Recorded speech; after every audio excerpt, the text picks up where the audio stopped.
Good morning, class 6. Now, this is the chapter number 13, Ancient India Contribution to the Culture and Science.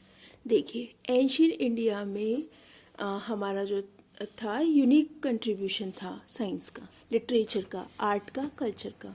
ठीक है ना. इसके अलावा इस चैप्टर में हम बहुत सारे अचीवमेंट्स के बारे में डिस्कस करेंगे जो कि इंडियंस ने पास्ट में पाई थी. लिटरेचर के बारे में बात करते हैं तो वेदास और उपनिषद हमारे आते हैं. The first and one of the most important contribution of the ancient India, ये हमारा सबसे पहला और सबसे इम्पॉर्टेंट कंट्रीब्यूशन था एंशियंट इंडिया का. ये हमारा लिटरेचर फील्ड में था और इसके 4 वेदास निकल कर आए. ऋग्वेदा, सामवेद, यजुर्वेद, अथर्ववेद.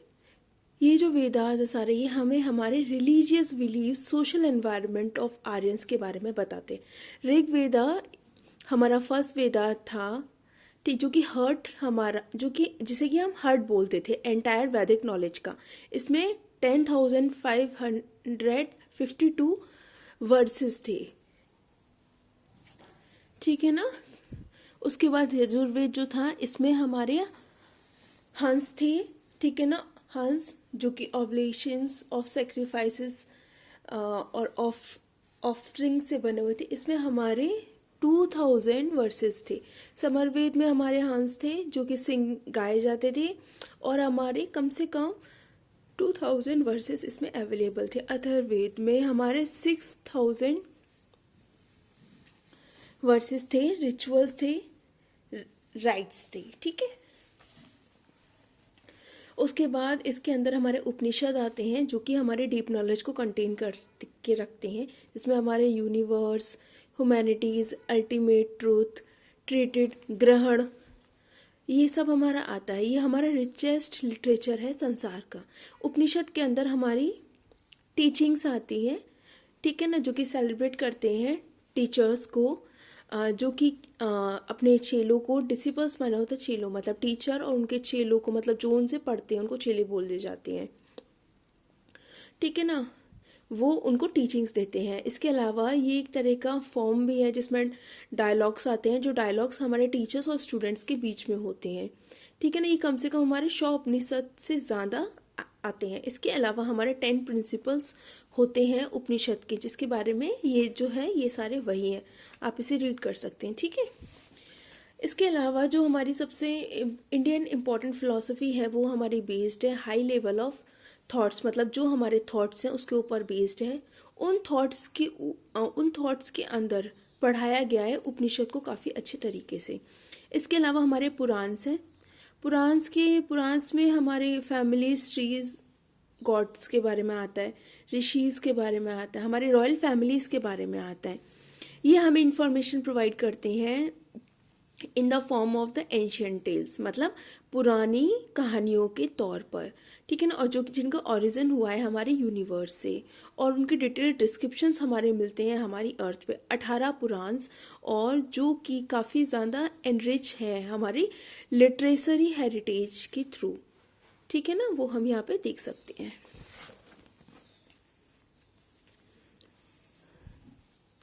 इसके अलावा हमारे द एपिक्स के बारे में बात करते हैं. हमारी 2 एपिक्स हैं, रामायण और महाभारत.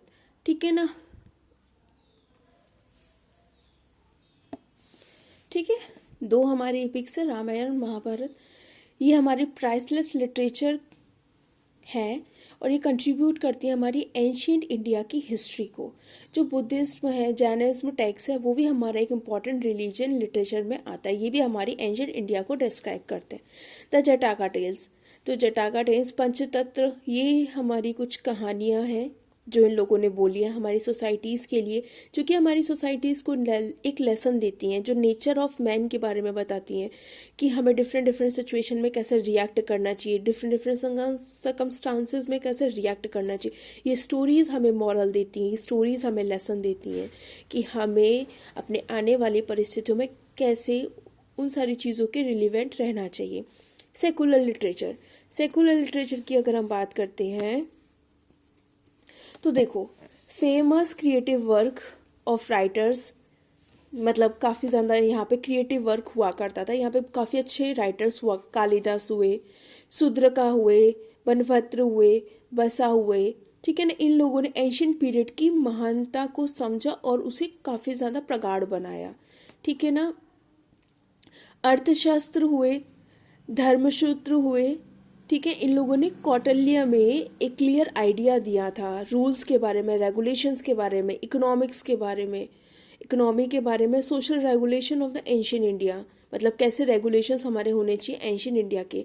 जो तमिल टेक्स्ट है उसे हम संगम लिटरेचर भी बोलते हैं, जो कि हमें काफ़ी ज़्यादा इंफॉर्मेशन देता है हमें हमारी सोसाइटी के बारे में और हमारे तमिल के कल्चर के बारे में। फॉरेन अकाउंट्स के बारे में हम बताएं तो इसमें ये है कि हमारे दो ट्रैवलर्स थे, दो स्कॉलर्स थे, फाहेन और हुएन तसंग, ठीक है ना। ये हमारे एक तरह से ग्रीक एम्बेसडर थे, ठीक है ना। Greek ambassador Megasthenes through India gives a unique insight into the Indian society and the culture from the point of the view of the foreigners। इन्होंने क्या किया था, इन्होंने एक इंडिका लिखी थी, ठीक है ना, जिसके बारे में सारी चीज़ें बहुत अच्छे से डिस्क्रिप्टिव थी, ठीक है ना। जिसके बारे में हमारी इंडियन सोसाइटी, उसके कल्चर, जिससे कि फॉरेनर जो लोग हैं वो क्या कर पाए, उसके बारे में जान पाए। आर्ट एंड कल्चर की बात करते हैं। जो हाईली पॉलिश पिलर्स हैं हमारे मॉडर्न पीरियड के, वो हमारे माउंटेड हैं, मतलब बने हुए हैं किसी statue of the animals, Gandhara, the Mathura school of art, Ajanta painting, the temples build by the Pallavas and the Chalukya are some of the magnificent example of the art and culture. इन लोगों ने क्या किया था, हमारे ये सारे स्कल्पचर्स को बनवाया था, ठीक है ना। इनकी आज भी काफ़ी ज़्यादा महानता है। स्तूपास, विहारास, ये हमारे एसोसिएटेड हैं बुद्धिज्म रिलीजन से, जो कि काफ़ी रिच एग्जाम्पल है हमारे एंशियंट इंडियन आर्ट का। इसके अलावा एक हमारा स्मॉल बॉक्स प्लेस्ड है जो कि सेंटर में रहता है, स्तूपा के बीच में रहता है, जो कि कंटेन करता है हमारे प्रीसियस स्टोन्स को, कॉइन्स को। बॉडी, जो बॉडी हमारी रिमेन्स रह जाती है, मतलब उसके जो हड्डी वड्डे रह जाते हैं वो बीच में रखे जाते हैं। रिमेन्स ऑफ द बुद्धास, मतलब यहाँ पे बुद्धा के जो कि डेड सेल्स हैं वो यहाँ पे रखे हुए हैं। इसके अलावा डिसिपाइस, वहाँ पे ये मतलब बुद्धिज्म रिलीजन के जो गुरुज हैं उनके चेलेज यहाँ पे रहते हैं। एक पाथ है, ठीक है ना, एक पाथ होता है ले अराउंड द स्तूपा, मतलब स्तूपा के चारों तरफ आप एक परिक्रमा टाइप लगा सकते हैं, जिसे प्रदक्षिणा बोला जाता है, जो कि सराउंडेड होता है एक रेलिंग के थ्रू, ठीक है ना। ये एक एडिशनल फीचर है हमारा सांची स्तूपा के अंदर। इसके अलावा जो हमारे अशोकन पिलर्स हैं, जो हमारे अशोका पिलर है वो काफ़ी ज़्यादा फेमस है शाइनिंग पॉलिश की वजह से, क्योंकि उनके जितने भी मॉन्यूमेंट्स हैं वो आज भी शाइन करते हैं। ये जो पिलर्स हैं ये माउंटेड है, मतलब इनके ऊपर स्टैचूज बने हुए हैं हमारे एनिमल्स के। जैसे कि आपको पता होगा जो लॉयन कैपिटल है, ठीक है ना, Ashoka pillar of the Sarnath, Ashoka ने एक पिलर बनाया है सारनाथ में, उसमें जो लॉयन है, ठीक है ना, वो एक तरह से अडॉप्ट किए गए हैं हमारे नेशनल एम्बलम ऑफ इंडिया के लिए। देखा होगा हमें, जिसमें एक 3 शेर बने, 3 फेसेस ऑफ लॉयंस, देखा होगा आपने, नोट वगैरह में छपा होता है, ठीक है ना। हमारे राष्ट्रपति भवन पे भी वो लगे हुए होते हैं, ठीक है। इसके अलावा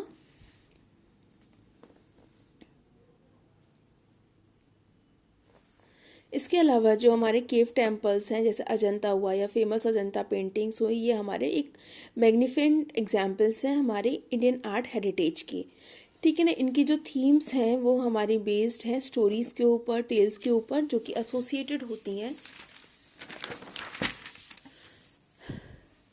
बुद्धिज्म से। ये जो पेंटिंग्स हैं ये हमारी लाइफ लाइक पेंटिंग्स होती हैं, ठीक है ना, लाइफ लाइक पेंटिंग्स होती हैं हमारी, और इनको बनाने वाले काफ़ी ज़्यादा प्रतिभाशाली होते हैं और इनमें काफ़ी सारे डिफरेंट कलर से बनाए जाते हैं। इनके कलर कभी भी फेडेड नहीं होते हैं। 14th सेंचुरी जा चुके हैं, उनके कलर आज भी तरोताज़ा हैं। कैलाशनाथ टेम्पल की बात करते हैं जो कि एलोरा में है। इसमें खुदाई करी है, उसमें सिंगल रॉक्स मिली हैं, जिनसे उनका वर्क किया गया है, ठीक है ना, वर्क किया गया है। और ये काफ़ी सुंदर है, ये टेम्पल ही काफ़ी सुंदर है क्योंकि इसमें जो खुदाई करके जो चीज़ें मिली हैं वो हमारी एंशियंट इंडिया को शो करती हैं। इसके अलावा महाबलीपुरम, जो पल्लवास हैं उन्होंने रथ टेम्पल को बनवाया था, तो यहाँ पे कटिंग कार्विंग मतलब ग्रेनाइट पर नक्काशी बनवा के उस टेम्पल को बनवाया गया है पत्थरों से। जो पल्लवास हैं वो काफ़ी ज़्यादा मैग्नीफाइंग टेम्पल्स बनवाते थे स्टोन्स के साथ, ब्रिक्स के साथ, मतलब उस पे निशांस बनवाते थे, ठीक है ना। शोर टेम्पल्स बनवा, जो कि महाबलीपुरम में भी जो टेम्पल्स है वो हमारे कांचीपुरम में भी अवेलेबल हैं। Most of the Hindu temple made in the ancient India, सबसे ज़्यादा हिंदू टेम्पल हमारे एंशियंट इंडिया में ही बनी है, ठीक है ना। ये हमारे एक तरह से बहुत ही पवित्र स्थान माना जाता है, जिसे हम गर्भगृह भी बोलते हैं। गर्भगृह हमारी वो जगह होती है जहाँ पर हमारे भगवान स्थित होते हैं, बैठे होते हैं, ठीक है ना, जहाँ पर देवी देवताओं की मूर्ति होती है, जैसे शिवा, विष्णु, दुर्गा, ये सब यहाँ पे रखी जाती हैं। जो पंडित होते हैं वो क्या करते हैं, जो रिलीजियस रिचुअल्स होती हैं, जो भी क्या बोलते हैं, रस्में होती हैं, उनको निभाते हैं गर्भगृह के अंदर। जो डिवोटीज होते हैं वो यहाँ पे आते हैं, देवी देवताओं की गर्भगृह के अंदर पूजा करते हैं, अर्चना करते हैं और फिर चले जाते हैं। इसके अलावा यहाँ पे टाउन्स वगैरह भी बने हैं, जिसे शिखारा बोलते हैं, ठीक है ना, जो कि मतलब शिखारा बोला जाता है। मतलब जैसे आपने देखा होगा कि नीचे क्या है, नीचे एक स्क्वायर टाइप पे, सर्कल टाइप पे टेम्पल बना होता है, ठीक है ना, उसके ऊपर एक छोटी सी बनी होती है, उसे ही बोला जाता है शिकारा, ठीक है ना, जो कि गर्भगृह के जस्ट ऊपर बनती है और काफ़ी लंबी बनती है, ठीक है ना। उसके ऊपर लोहे का एक काफ़ी लंबा सा वो लगाते हैं, फिर उसमें एक झंडा लगा दिया जाता है, ठीक है। जो गुप्ता की बिल्डिंग्स हैं, ठीक है ना, जो बिल्डिंग्स हैं यहाँ पे, स्तूपास, टेम्पल्स, वो काफ़ी ज़्यादा एक्सपेंसिव हैं, काफ़ी महंगी है, क्योंकि इनको राजाओं ने, रानियों ने काफ़ी ज़्यादा पैसा खर्च करके ट्रीटीज करके बनवाया गया था। इनके स्ट्रक्चर्स भी काफ़ी ज़्यादा यूनिक हैं, ठीक है। अब देखिए science and mathematics and medicine, जो एस्ट्रोनॉमर्स होते हैं, मेडिसिन्स, मैथमेटिशियन, ये हमारी ग्रेट प्रोग्रेस होती, एक ग्रेट प्रोग्रेस थी हमारी एंशियंट इंडिया की। इन्होंने काफ़ी ज़्यादा वर्क किया in the field of the mathematics, जिसमें इन्होंने इंडियंस ने 3 स्पेसिफिक कंट्रीब्यूशन को बाहर निकाला सर्च करके। द न्यूमरेशन सिस्टम, गिनती का सिस्टम कि कैसे गिनती होनी चाहिए। डेसिमल सिस्टम, डेसिमल कहाँ से कैसे शुरू होगा, कैसे ख़त्म, and how to we calculated, and use of the zero, zero हम कैसे यूज़ करेंगे। इन तीनों कंसेप्ट के ऊपर हमारा पूरा मैथमेटिक्स वर्क करता है। इसके अलावा जो अरब ट्रेडर्स थे, उन्होंने काफ़ी ज़्यादा कंसेप्ट हमारे इंडिया से लिए और उसको पूरे वेस्टर्न वर्ल्ड में फैलाया गया। आर्यभट्ट जो थे वो काफ़ी ज़्यादा फेमस मैथमेटिशियन, एस्ट्रोनॉमर थे। इन्होंने काफ़ी ज़्यादा वजहों को निकाला, जैसे किस वजह से सोलर और लूनर इक्लिप्स होता है, क्या सरकमस्टांसेस ऐसे होते हैं, मतलब सरकमफ्रेंस ऐसी कौन सी होती है जिसकी वजह से इन्होंने ये मेज़र किया था कि कितनी सरकमफ्रेंस है जिसपे हमारी अर्थ क्या करती है, रेवोल्यूशन करती है और रोटेशन करती है, ठीक है ना। और वो आज भी करेक्ट है, जो उन्होंने उस ज़माने में दिया वो आज भी करेक्ट है। आज भी साइंटिस्ट वगैरह जो निकालते हैं, ठीक है ना, सरकमफ्रेंस हमारी अर्थ की, वो आज भी बिल्कुल ही एक्यूरेट पड़ती है, जो कि हमारे आर्यभट्ट निकाल के गए हुए हैं, ठीक है ना। हमारा सन स्टेशनरी है, हमारी अर्थ रिवॉल्व करती है, ये सारे कंसेप्ट उन्होंने पहले ही निकाल दिए थे। इसके अलावा इन्होंने जो बुक लिखा आर्यभट्टयम, उसमें इन्होंने मैथमेटिशियन थ्योरी के सारे कंसेप्ट को बहुत अच्छे से एक्सप्लेन किया। इसके अलावा मेडिसिन, इंडियन फिजिशियन होते हैं जो कि काट मास करते हैं, ठीक है ना। इसके अलावा डायग्नोसिस करते हैं, निदान किया जाता है, मतलब बीमारियां कैसे निकलेंगी, उनकी टेस्टिंग वगैरह, और कौन सी दवाइयाँ उस बीमारियों में चलेंगी, किन दवाइयों से वो बीमारियां ठीक होंगी। 2 फेमस फिजिशियन हमारे एंशियंट इंडिया के टाइम पर थे, जिसे सुश्रुता और चक्रा बोला जाता है। सुश्रुता ने ये सर्जरी के हुआ करते थे, और चरका ये इन्होंने एक चराका संहिता बुक लिखी थी, जिसमें इन्होंने डिफरेंट टाइप की बीमारियों के बारे में, लेप्रोसी और ट्यूबरक्लोसिस जैसी बीमारियों के बारे में सारी चीज़ें काफ़ी अच्छे तरीके से एक्सप्लेन की है। ये जो बुक है वो काफ़ी ज़्यादा नेम्स को, large number of plants, herbs, medicine के बारे में एक्सप्लेनेशन करती है, जिस किताब को आज भी हम लोग यूज़ करते हैं। क्राफ्ट एंड टेक्नोलॉजी की बात करते हैं। एंशियंट इंडिया में हमारे क्राफ्टमैन काफ़ी अच्छे थे। इन्होंने एक ब्लू कलर को डिस्कवर्ड किया था जो कि काफ़ी ज़्यादा यूनिक था, जो कि आज भी अजंता पेंटिंग में प्रशंसा का पात्र है। इसके अलावा हमारे जो इंडियन ग्रेट एक्सपर्ट्स हैं जिन्होंने काफ़ी ज़्यादा स्टील को बनाया है, स्टील पे वर्क किया है, उन्होंने स्टील को काफ़ी ज़्यादा एक्सपोर्टेड किया, ठीक है ना, different part of the world. इसके अलावा हमारे कोई भी कंट्री ऐसा नहीं था जिन्होंने स्टील पर मैन्युफैक्चरिंग कर पाई हो, ठीक है ना। और इंडियन क्राफ्टमैन लोग ने क्या किया, उस स्टील पे भी काफ़ी वर्क किया, ठीक है ना। फाइनली ये चैप्टर हमारा ख़त्म हो चुका है, हमारा सिलेबस ख़त्म हो चुका है। जो भी टफ वर्ड्स हैं उनकी मीनिंग मैंने आपकी सहूलियत के हिसाब से यहाँ पर लिख दिए हैं, जैसे कि आपको रीड करते टाइम प्रॉब्लम नहीं हो। ये चैप्टर रीड हो जाना चाहिए, ठीक है ना। वीडियो देख लीजिए, किसी को कोई भी प्रॉब्लम तो आप मुझसे पूछ सकते हैं। Bye, take care.